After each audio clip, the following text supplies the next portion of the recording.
Hi Robert, lovely to see you on the range on Saturday and do some work on your game. Super progress made from your first session. We can see here now in the middle of your screen how much more disciplined the overall length of the backswing looks.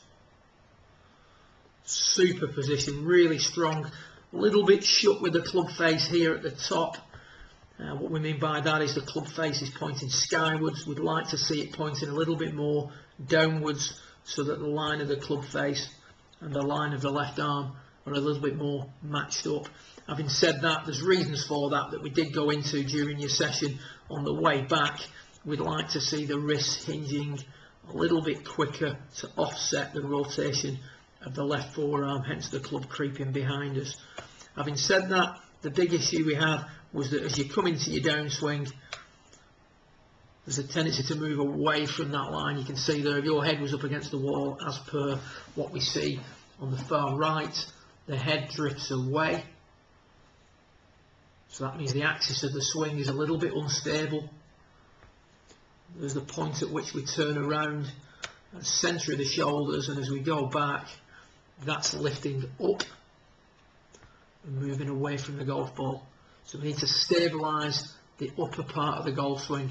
Whenever the upper part of the golf swing is drifting off the wall, if you will, the stabilism at the axis is unstable, then what we're going to see is a tendency to throw the club head at the ball in an attempt to reach the golf ball. So we're drifting away from the wall, arms separate from the body, hands rotate a little bit too much, and as a result, in the finish, we have a very stood up appearance where we've lost the inclination to the ground. Throwing the wrists away can lead to the heavy shot that we see on this footage. If we stand up at just the correct rate, strike the ball properly, because the arms are leaving the rib cage as we stand up, we're going to hit out at it too much, hit a lot of pushes and overdraws. So what we'd like to see you work on between now and when we get together next is this drill where we place the head up against the wall and just make some swings. So from there now, you're going to hang your arms in front of yourself, turn back,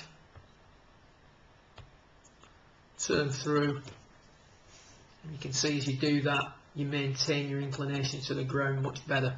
Now when you do it correctly, what you should start to see when you become more comfortable with this is the hips at the moment want to just turn. Now ideally your hips would slide and turn.